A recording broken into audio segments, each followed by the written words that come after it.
Hello guys, welcome to our YouTube channel Peace Global.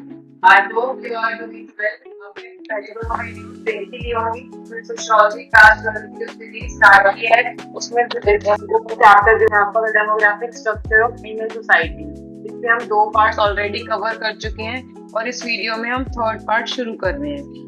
Last class में जो हमने topic पढ़ा था उसमें हमने पढ़ा था इंडिया का एज कंपोजिशन, जिसमें आपने जो कंपैरिजन पढ़ा था केरला के बारे में और यूपी के बारे में, और फिर हमने देखा था कि इंडिया क्या है, कहीं ना कहीं इन दोनों के मिडिल में आ रहा है। हम इसके अलावा मैल्थ्यूजियन थ्योरी पढ़ चुके हैं, ठीक है। मैल्थ्यूजियन थ्योरी हमने कवर कर ली है और transition model theory, theory of demographic transition, ये दोनों थ्योरीज आई होप आपको समझ में आ गई होंगी। अगर अभी भी आपको कोई डाउट है तो आप कमेंट सेक्शन में पूछ सकते हैं, ठीक है। और आज हम स्टार्ट करेंगे डिक्लाइनिंग सेक्स रेशो। इंडिया में सेक्स रेशो क्यों डिक्लाइन हो रहा है और इसके क्या रीजंस हैं।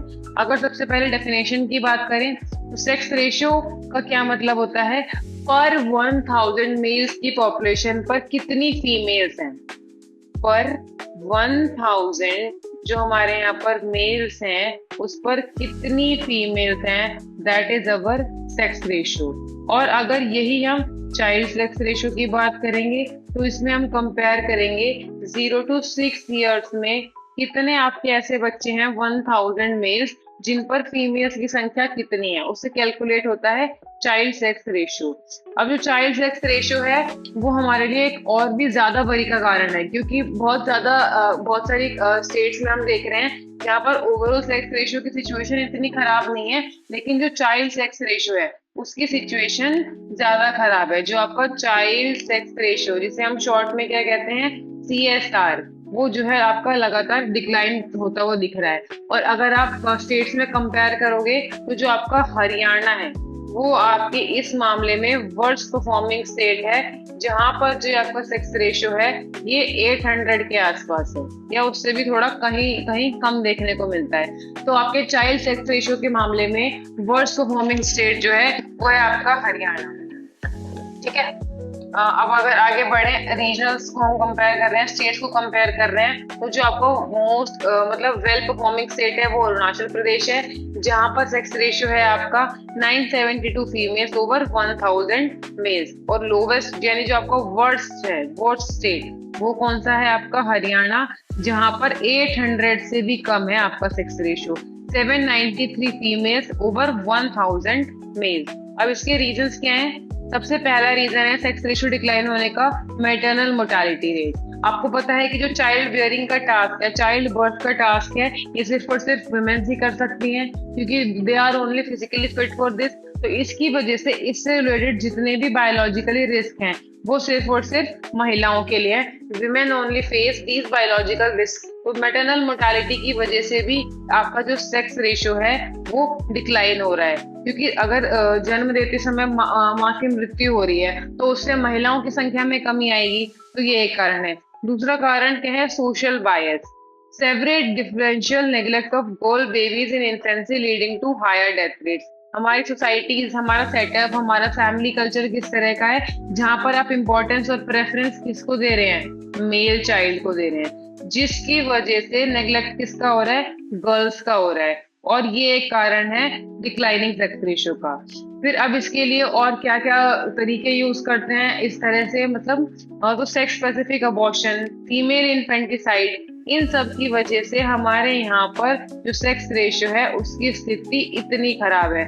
जो एक अल्ट्रासोनिक मशीन, एक्सरे मशीन आई थी, उनका पर्पस क्या था, उनका पर्पस ये था कि कोई भी फिजियोलॉजिकल या बायोलॉजिकल डिसऑर्डर हो तो हम उसको पहले से ही डिसऑर्डर को डिस्कवर कर लें और उसके हिसाब से रिएक्ट करें। लेकिन इसका क्या हो रहा है, मिसयूज हो रहा है, और ये पता कर लिया जाता है पहले से ही कि जो बच्चे का सेक्स है वो मेल है या फीमेल है, और सेक्स स्पेसिफिक अबॉर्शन हो रहे हैं। जन्म के बाद लड़कियों की मृत्यु, लड़कियों के जो है मर्डर कर दिया जाता है, फीमेल इन्फेंटिसाइड, जब वो इन्फेंट्स हैं उस टाइम पर, या फिर उनको नेग्लेक्ट कर रहे हैं, उन्हें अच्छा न्यूट्रिशन नहीं दे रहे हैं, उनको अच्छी केयर नहीं दे रहे हैं। तो इन सब की वजह से क्या होता है, there are less life expectancy of girls than boys.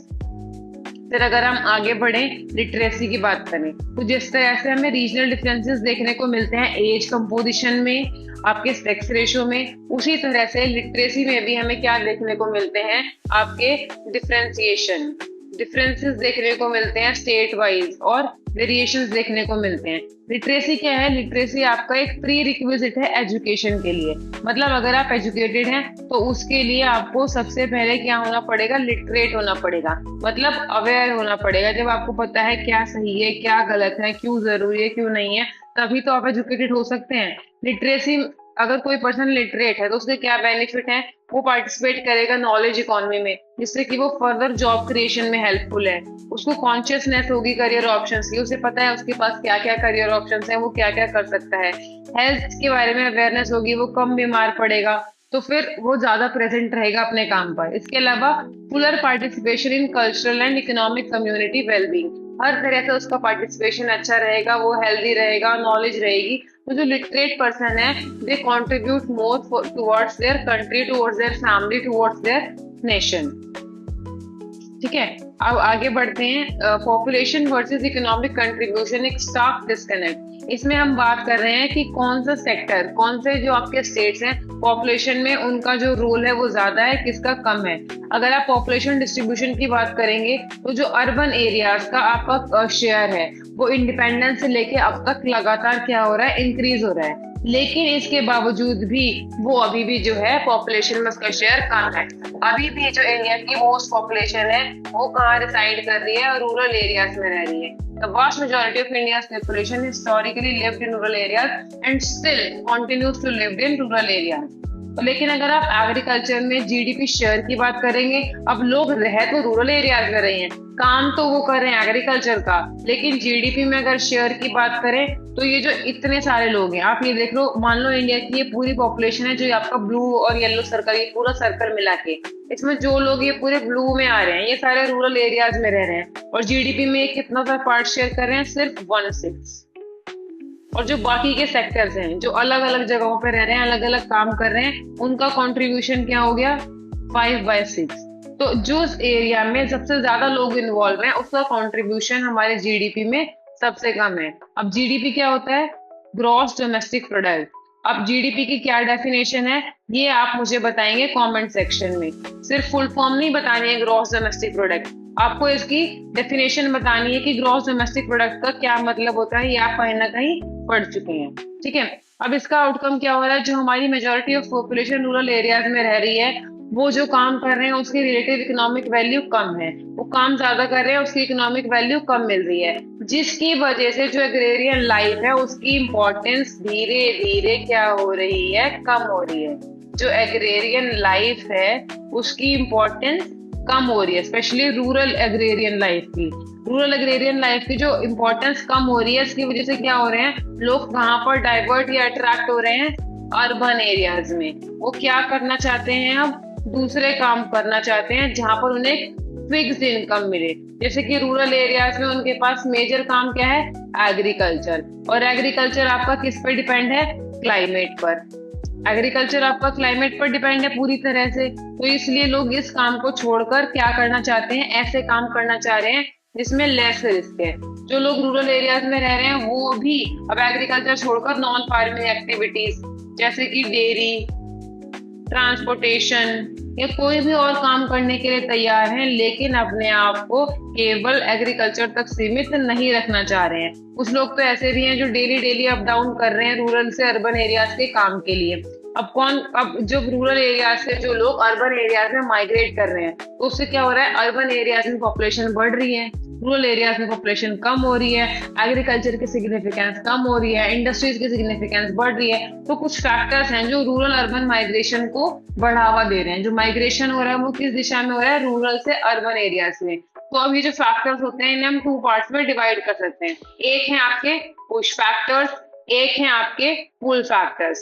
Push factors आपके वो होते हैं जो आपको रूरल एरिया से बाहर पुश कर रहे हैं। जैसे कि रूरल एरियाज में कॉमन प्रॉपर्टी रिसोर्स खत्म होते जा रहे हैं, जहाँ पर लोग अपने एनिमल्स को ग्रेजिंग के लिए ले जाते थे, जिस लैंड को वो यूज कर लेते थे, उनके पास अब जो है यहाँ पर एनोनिमिटी, इसके अलावा यहाँ पर कैश अर्निंग की जो अपॉर्चुनिटीज हैं वो विलेज में कम होती जा रही हैं। इन सब रीजंस की वजह से क्या हो रहा है, लोग जो है रूरल एरिया से बाहर की तरफ पुश हो रहे हैं। उसी तरह से कुछ ऐसे पुल फैक्टर्स हैं, कुछ ऐसे आकर्षक कारण हैं जो लोगों को अर्बन एरियाज की तरफ आकर्षित कर रहे हैं, अपनी तरफ खींच रहे हैं। जैसे कि उन्हें काम मिल रहा है, वो जॉब के लिए जा रहे हैं इंडस्ट्रीज में, अर्बन वर्क में। मास मीडिया जो है अर्बन लाइफस्टाइल की जो एक इमेज दिखा रहा है कि अर्बन एरियाज में 24/7 उनको क्या मिल रही है, इलेक्ट्रिसिटी मिल रही है, वाटर मिल रहा है, ट्रांसपोर्टेशन अच्छा है, सब कुछ उन्हें मिल रहा है। इसके अलावा कुछ सोशल रीजंस भी हैं, जैसे कि एनोनिमिटी, जो आपके SC/ST कम्युनिटी या आपके कंपैरेटिवली लोअर कास्ट के लोग समझे जाते हैं,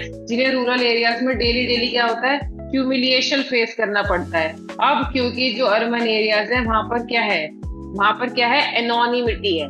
एनोनिमिटी होने की वजह से क्या है, उन्हें कोई जानता नहीं है कि वो कौन सी कास्ट के हैं, तो वहां पर वो एक अच्छी हेल्दी लाइफ जी रहे हैं, रिस्पेक्टफुल लाइफ जी रहे हैं। There are multiple reasons why people are moving towards urban areas from rural areas. They are leaving behind the rural areas and moving to the urban areas. अब अगर हम India की बात करें तो हमें अलग अलग जगह पर वेरिएशंस देखने को मिलती हैं, चाहे वो आप लिटरेसी में बात कर रहे हैं, चाहे आप सेक्स रेशियो में बात कर रहे हैं, या फिर हम एज कंपोजिशन में बात कर रहे हैं। तो अगर हम इंडिया की बात करें एज अ स्टेट, इंडिया की पूरे इंडिया की बात करें तो इंडिया एक पहली ऐसी कंट्री है जिसने सबसे पहली बार ऑफिशियल एक पॉपुलेशन पॉलिसी अनाउंस की थी 1952 में। 1952 में हमारी पॉपुलेशन पॉलिसी आई थी, जिसका पर्पस क्या था, जिसका नाम क्या था, नेशनल फैमिली प्लानिंग प्रोग्राम, जिसका पर्पस था कि जो हमारी पॉपुलेशन है उसे डिजायरेबल डायरेक्शन में ले जाना, बर्थ रेट को कंट्रोल करना और कम करना। ठीक है, जिसके लिए क्या रास्ते अपनाए गए, पब्लिक हेल्थ इंप्रूव की गई, लोगों को बर्थ कंट्रोल के तरीके बताए गए, अवेयरनेस बढ़ाई गई, ये सब इसके ऑब्जेक्टिव्स थे। लेकिन this policy faced a setback, it suffered a lot during the time of emergency. 1975-76 में इस पॉलिसी में काफी जो है इसका मिसयूज किया गया। नेशनल इमरजेंसी में गवर्नमेंट ने इस पॉलिसी को मिसयूज करके कोर्सिव स्टेरिलाइजेशन किया, लोगों की जबरदस्ती नसबंदी की गई और इसके लिए जो गवर्नमेंट ऑफिसर्स थे उनको फोर्स किया गया, और जो पावरलेस लोग थे, जो गरीब तबके के लोग थे, उनके साथ ये जबरदस्ती सबसे ज्यादा की गई, जिसकी वजह से ये पॉलिसी इतनी अनपॉपुलर हो गई कि जब इमरजेंसी के बाद में जो नेक्स्ट गवर्नमेंट बनती है जनता पार्टी की, उन्होंने इस पॉलिसी को रिप्लेस करके रीनेम करके क्या नया नाम रख दिया, नेशनल फैमिली प्लानिंग प्रोग्राम था, इसका नाम चेंज करके रख दिया national family welfare programme, national family welfare programme. और इसके ऑब्जेक्टिव्स और क्लियर थे कि इसका ऑब्जेक्टिव क्या है, लोगों का वेलफेयर करना है, कल्याण करना है, पहले वाली चीजों को अब खत्म करना है। जो वेलफेयर था इसमें no use of any coercive method, इसमें कोई भी कोर्सिव मेथड या फोर्सफुल मेथड यूज नहीं किए जाएंगे, बल्कि लोगों को सिर्फ अवेयर किया जाएगा कि ताकि लोग अपनी समझ से इसको यूज कर सकें, और इसका पर्पस सिर्फ और सिर्फ एक था, वेलफेयर। फिर आगे आने वाले टाइम में इसमें और भी अमेंडमेंट्स हुए। फिर जो आपकी नेशनल हेल्थ पॉलिसी थी 2017 की, उसके जो ऑब्जेक्टिव्स हैं वो आपकी इस पॉलिसी से कोरिलेट करते हैं। यहाँ पर हमारा ये चैप्टर खत्म होता है। हमने एनसीईआरटी के हर एक टॉपिक को टच करने की कोशिश करी है। फिर भी अगर आपको कोई डाउट है या आपको लगता है कोई टॉपिक हमें रिपीट करना चाहिए, then you can tell me in the comment section. Till then stay tuned and don't forget to like, share and subscribe to our channel. We will come up with the next videos, next chapter. हम आपको suggestions भी देंगे, आपको project कैसे बनाना है, important questions क्या हैं, तो उसके लिए आप साथ में बने रहिए, और आपके सुझावों के लिए हमेशा ही हमारे पास जो है स्वागत है। Thank you.